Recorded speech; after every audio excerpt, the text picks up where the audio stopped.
Allahu Akbar, Allahu Akbar. Allahu Akbar, Allahu Akbar. Ashhadu an la ilaha illallah.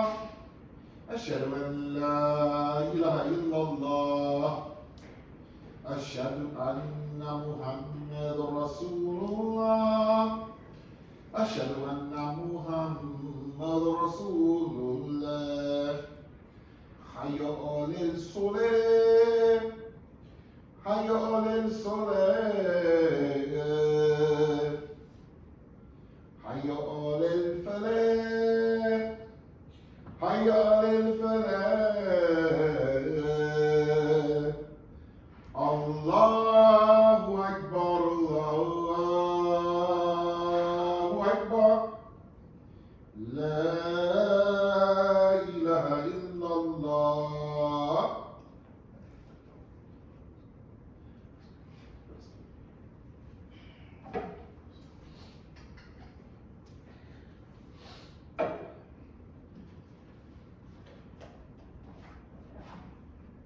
بسم الله الرحمن الرحيم. الحمد لله رب العالمين، نحمده ونستعينه ونستعينه ونستغفره ونؤمن به ونعوذ بالله من شرور انفسنا ومن سيئات اعمالنا، ونشهد ان لا اله الا الله وحده لا شريك له، ونشهد ان محمدا عبده ورسوله صلى الله عليه وسلم. With Allah's name, the merciful benefactor, the merciful redeemer. All praise belongs to Allah, the guardian, evolver, cherisher, sustainer of all the realms of knowledge. We praise Him, we seek His guidance, we seek His assistance, we seek His forgiveness, and we believe in Him. We seek refuge with Allah from the evil within our own selves, and we seek refuge with Allah from the evil consequences of our actions. We openly bear witness that there is nothing worthy of worship except Allah, that He is alone and without partners.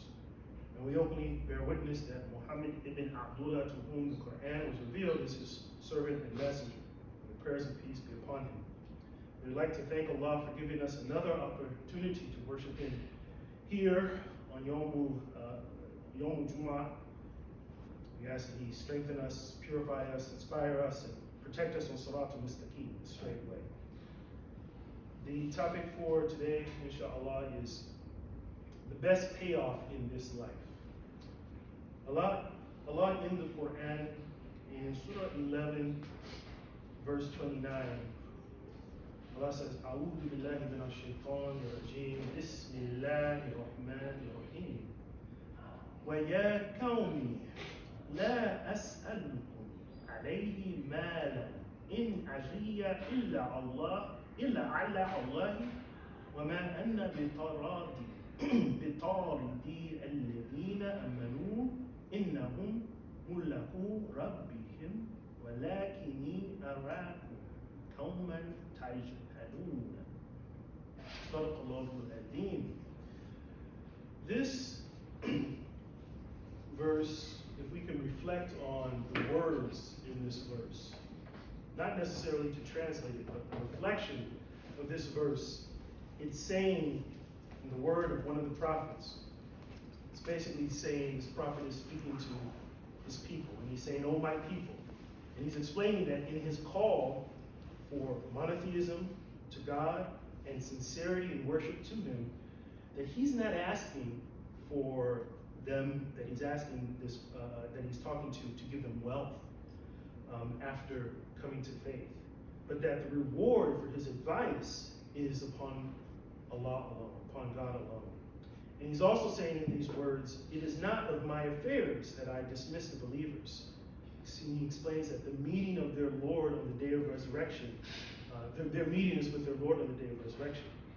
And he continues to convey in this ayah that he sees people who are ignorant because they command him, they're trying to command him from kicking out and removing close helpers of God. That's a sort of a reflection on this language.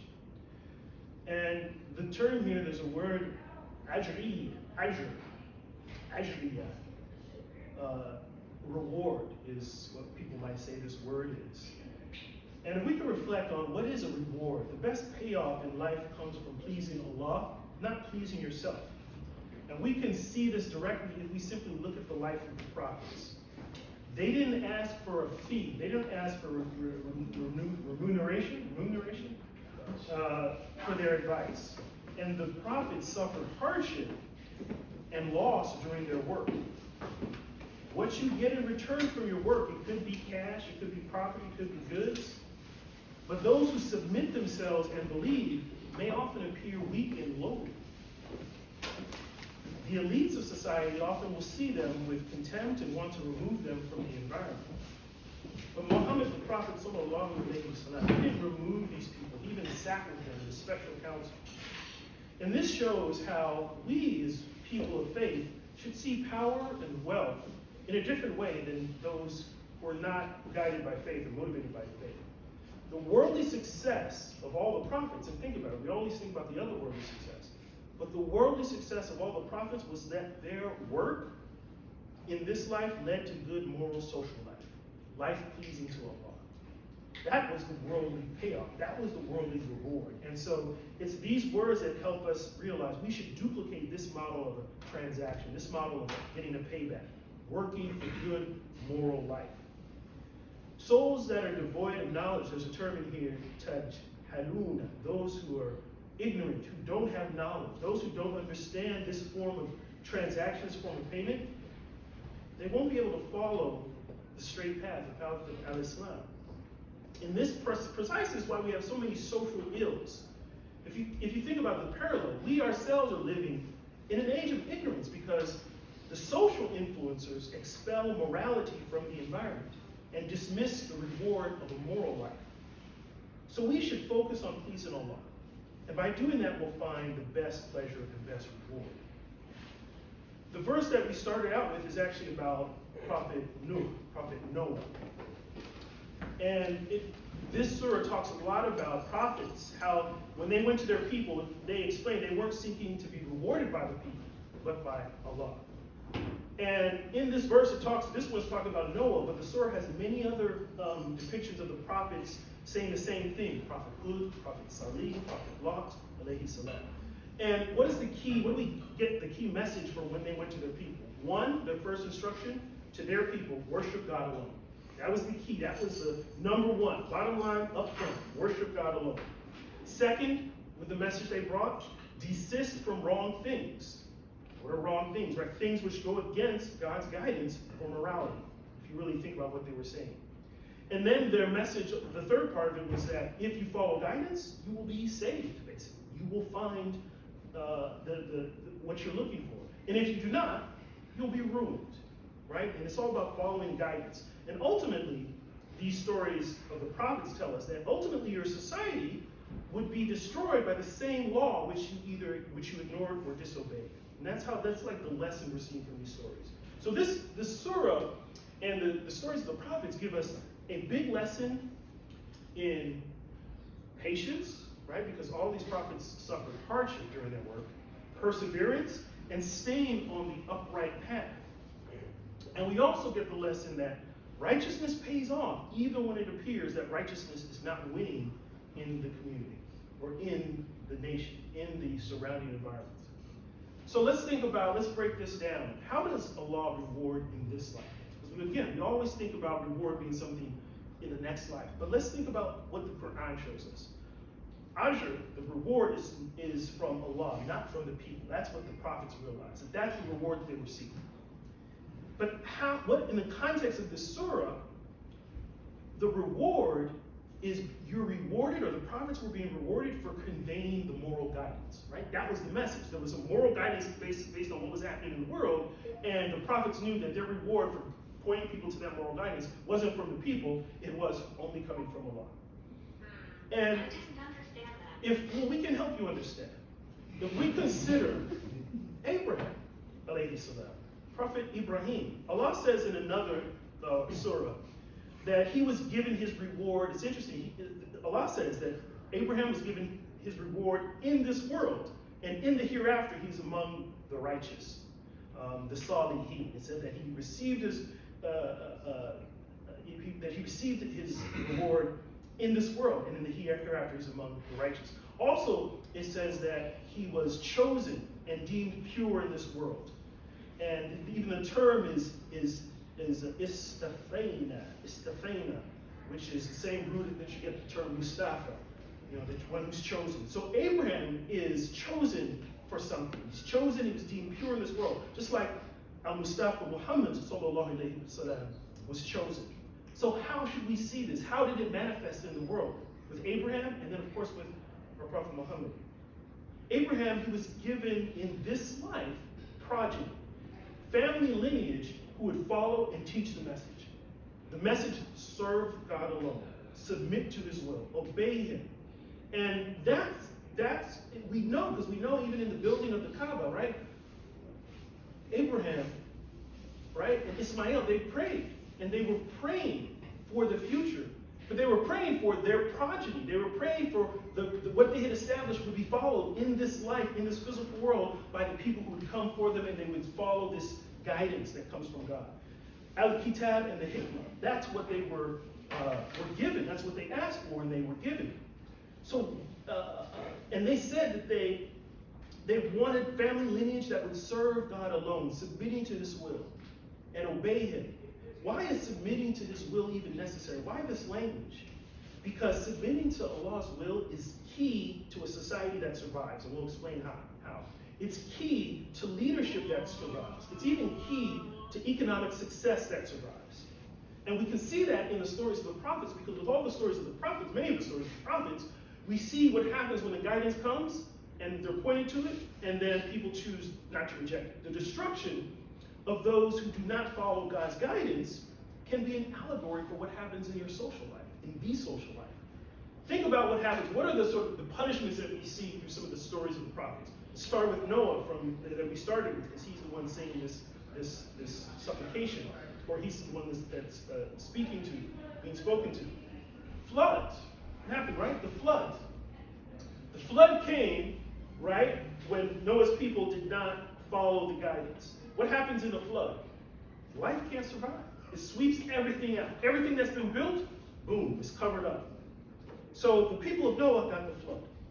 What about the people of Pharaoh? Right? The Red Sea. And then Pharaoh and his chiefs. What happened? Also, similarly with the water, right? Covered up, Pharaoh's drowned. What's the image we get when someone's drowned, right? You can't breathe.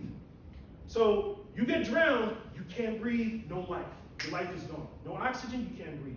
So we're seeing this idea of life ceases. The Thamud, some of the other people, when their prophet went to them, a blast overtook them, and they were in their homes. And the language says that they lay prostrate, and it looked as if they didn't have the riches flourishing that they previously had. So the image is, boom, a blast, and it's like dead earth. Everything that they had is gone. No life, no cultivation. Everything is turned upside down. Similarly, with the story of Lut, Prophet Lut, his people, hard rocks, right? The term we know of is brimstone, came back. What do we think of when we see or read hard rock? Life can't come from hard rock. In the Quran, it also talks about how the hearts of people can become hard, right? And it's akin to the difference between a hard rock and soft soil that is cultivated, and when the water hits the soft soil, it grows. But this person whose heart is cold, who's a rock, they can't cultivate, right? They can't. The message doesn't penetrate. So hard rocks, life can't come from us. And the people of Lot, it says, the language says that they were turned upside down, right? Which is telling us again about life that's right side up, and boom, the destruction for them made it so that their environment was life. Everything was turned upside down. So again, that's a message about how can your life survive? In all of those instances of punishment from not following the moral guidance that the prophets gave, the result is life that does not flourish. So the guidance, so what Abraham was asking for, he was asking for the book and the hikmah, al-kitab and the hikmah. It's the book and the hikmah, the wisdom, how things work from the book, how things fit, right? Logically, in terms, that allows life to continue to flourish. So this is not isolated. When we think about verses, when we think about the Quran, it's not some separate thing that's up here on the shelf and you just kind of feel it you're feeling nice and spiritual because you're reading and you're good, individually. It's really telling us this context here is something social.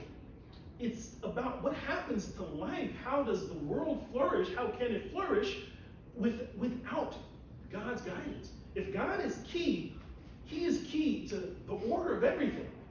So, and He's key to life, right? The universe is all about life. We're living here. So it's His guidance that allows us to live within it and flourish. Rejecting that guidance is going against what the blueprint for life. So the term that, before we end on a break here, morality is really about life, if you think about it. You take away morality, and eventually your society will not flourish. You will not flourish. If you remove the moral teachings, the moral wisdom, if you remove that from the environment, the result is going to be not being able to breathe. It's going to be not being able to cultivate. The destruction of the institutions that give life and allow society to flourish. You turn away if you don't have the guidance, you don't have the wisdom. Allah is just showing us what's the result. So the messengers realized that there was a reward for doing what they were doing, the work, delivering this moral guidance, but the reward wasn't from the people that they were speaking to. It wasn't from the society per se. The reward was from Allah. And that Allah, we know, if we think about our identity as Muslims, which is really the people following from Abraham, right? We realize that we're in the same path. It's this Abrahamic faith. And if we look at Abraham, we see what was established. How did Allah bless Prophet Abraham? Prayers and peace be upon him. He blessed his progeny, his lifeline, to be established a moral guidance that really impacted the world. The morality of this monotheism that came with Abraham and to the later prophets. All of that is a sign for us. That's what we have to be engaged in. It's not just an individual thing. It's actually a message that impacts our entire social order, our social life. Alhamdulillah.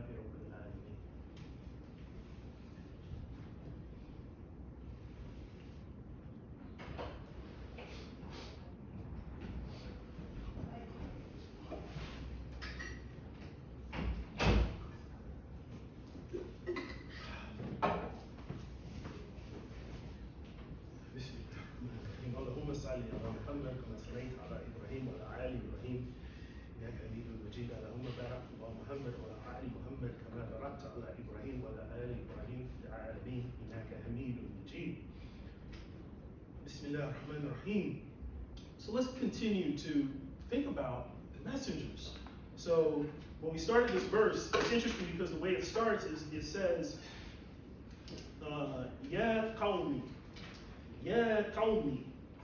And breaking down the words, right? The language that Allah gives us in the Quran. And qawmi, yeah, right? It's like, oh, qawmi.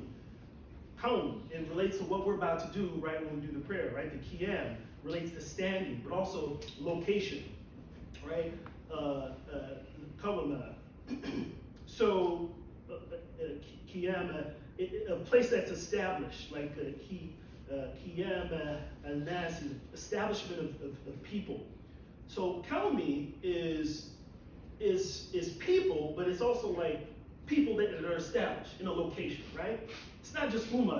It's not saying, oh, ummah, right? Which is a different, beautiful word, but a different word. The prophets are saying, oh, my people that I'm established with, my people in this location, the people that I'm around. That's who these prophets were sent to.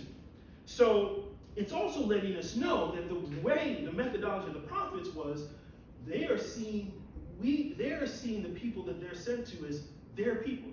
They didn't say, the prophet didn't say, oh, you people. He said, oh, my people, right? So it's showing a relationship. When conveying the moral guidance, it's that these are people that you relate to. And how do we think about this? Are we reading the Quran the way that it is conveyed here? Do we see the people who need the message as our people? The people as we go out into the world? Or somehow in our sort of the consciousness unfortunately in the Muslim Ummah, it's almost like the people who need the message are this separate category.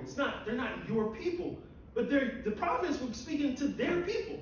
They weren't like, oh, you are the kuffar, so let me give you the guidance.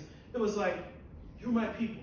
let me give you the guidance that I know will help you, that will save you, that will allow you and the society to flourish, and our society to flourish. It was a connection. That's what's in the Quran. That's the prophetic, the way of the prophets. It wasn't, just categorizing people as the kuffar. Oh, those folks are the kuffar. Well, they're your people. And if we think about the life of the prophet, it's funny when you think about during the prophet's time, when you think about how so many people in those days, the followers of Muhammad sallallahu alaihi wasallam, right, were converts, right? So the Quran is interesting how the Quran tells the convert how to deal with the environment around him or her by talking about parents, right? So it's like you have this relationship, you've embraced the truth, your people around you haven't, your parents, right, haven't, but you treat them with kindness, you obey them, you do everything you can for them. You don't follow what they say to worship, but you're not rejecting them because they are disbelieving in this new message that you found. So the time of the prophet was this environment where it was like people were in the midst, they had this relationship, it was their people, it was their parents that may have, or other family members, right? It was, maybe it was a parent and then the child didn't respect the message. But you had this environment where it was all mixed. And so what does it mean if we have a nation, a whole community of converts? If everyone's going to love their parents, everyone is a Muslim, their parents aren't Muslim, but you're supposed to love your parents, if you aggregate that, it basically means that all the converts are loving their society that's not Muslim, even though they don't follow go against the guidance. But if everybody's parent is not Muslim and the kids are all Muslim, you're not going to be separating from them. It's like the society would be one of loving and connecting with the people who are not believing the message yet. That's how it was during the time of the prophet. If you think about the message being delivered and the approach of the prophets when they were doing that. So we could think of this. It's not just parent. It's about broader society, right? I mean, if you just came to this country, or if your family, let's say your parents came to this country, who is the parent? The parent might be the broader society, the broader structure. It might be, in a sense, the Constitution, right? You respect the Constitution. You love the institutions because of the principles that it provides for you, like your parents did, the structure. Now, maybe you don't agree with certain things, or maybe some of the institutions don't reflect what you believe. But how do you deal with them? Well, let's look at how the first Muslims dealt with their parents, or how Muslims in the Quran are told to speak about their parents. Same thing, if you're new to the religion, right? It's the society around you is your parents, in a sense, right? So that is the methodology of those who were bringing guidance. And then lastly, the idea that you're seeking reward not from the people around you that you're delivering the message. It doesn't matter what they give you. You're not worried if you have, or you're not worried about the numbers, right? You're not worried about, think again, the prophets had so much hardship. Many of them saw the people that they loved go the wrong way, and people in their family go the wrong way, and it impacted them. But it did not discount what they were doing and the reward from God. So you might be surrounded by souls devoid of knowledge, but you must continue to stand and establish. People who don't have the book and wisdom don't use those sources that we have. And they think that people that use those sources, those religious sources, those moral guidance, sometimes they think that they're beneath them. But how did the prophet deal with this? Think about what happened in Mecca. When the prophet returned to the Kaaba, he came to the Kaaba after basically conquering and opening up Mecca. When he returned to the Kaaba, he came with Quranic logic. He quoted to his people from the Quran, a verse in the Quran about Yusuf, what Yusuf was saying to his brothers. Because remember, Yusuf got dissed and all left for dead by his brothers. And the story of Prophet Yusuf is one of patience and redemption, right? And Yusuf, when he came into power, he didn't inflict revenge on his brothers, right? He forgave them. So the prophet quoted that verse when he came into Mecca. So even though Yusuf was betrayed, right? Yusuf survived. He became a respected member in Egypt. This is a sign of even how do you deal with an environment of persecution when you get the upper hand, right? You've been persecuted for whatever reason. Your faith, what you were trying to bring, the righteousness and justice you were trying to bring, you were persecuted. Now you get the upper hand. What is your stance? What is your posture? Is it one of revenge and vindication because now you're on top and so you want to put them down? Or is it one of what the moral guidance shows you, which is one of brotherhood, acceptance, forgiveness? And so there's a strong message. There's a strong message there. I'll end with something. Since we're here at Howard. I want to say something about reflect on this and reflect on even the legacy of slavery. In the history, the African American history of slavery, the Muslims who were here did not have the ability to demonstrate publicly their desire to stand for Allah. And we talk a lot about, and it's important, we do talk about the history of Muslims that were enslaved, Africans that were enslaved, right? But that Al-Islam did not flourish. We have to be real. It did not flourish under slave conditions. It was hidden. You have some stories about how it was cropped up and maybe it came down and maybe generations later it came back and there's something special there. But on the practical level, the life could not flourish if it was not established. It couldn't flourish in an environment where you did not have the ability to educate, the consciousness, the ability to speak your conscience. So all of those things were not established in the slave environment. So we can consider that our standing for prayer, that represents something big. That us being able to stand here, right here in Washington, D.C., that symbolizes the ability to establish our life. The ability to establish based on what Allah commands, what Allah has guided. When we're listening to an imam or someone reciting during Ramadan, it's going to be coming up. What's key during Ramadan is the recitation of the Quran, right? That is Allah's word, and we're building our life around it. We're stopping everything during Ramadan and revolving around Allah's words, establishing it. That shows us something about us establishing life, something that we can do, which we weren't able to do a few hundreds of years ago in this country. And so the people, if we think about, to conclude, inshallah, remember, I mentioned Abraham and the building of the Kaaba, but remember his wife, Hajar, and think about the symbols of Hajj, Safa and Marwa. What was happening? She thought she was left alone. She was looking for something, right? There was no water. She was sort of wandering back and forth, going to different extremes, to this end, to that end, seeking help. All the while, the help was near. It was right there. It was right underneath her. The water that she needed was right where she was. And water for us, right? When we talk about being cut off and drowning, right? Water, if not used correctly, right? Water, when used correctly, gives you life. You know? And so the guidance of Allah is right there. It's right there for us. But it's not everyone that's going to use it. It's going to be able to consume it and digest it and then build off of it. Some people will just ignore it. So we need to know not everyone will have faith and follow God's guidance. But a good moral life is a reward in itself because it's the only life that leads to healthy human flourishing. So if we want to see, well, okay, what's the reward? How can you tell if there's a reward for the guidance? What is the moral life around you? What is the family life, right? Poor moral life leads to society not producing life, right? Life becomes hard, becomes superficial and empty. That sort of life can't stand. So, but the Quran, it makes us stand. It allows us to establish.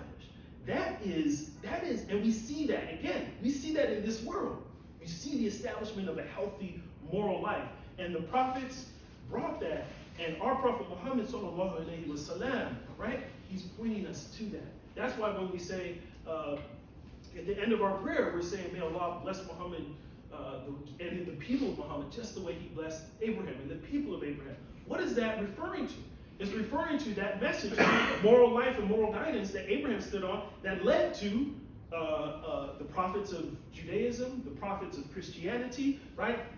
That was established, that moral life that impacted the world. And then, of course, Muhammad comes and establishes it and clarifies it and confirms it. It's really that same thing.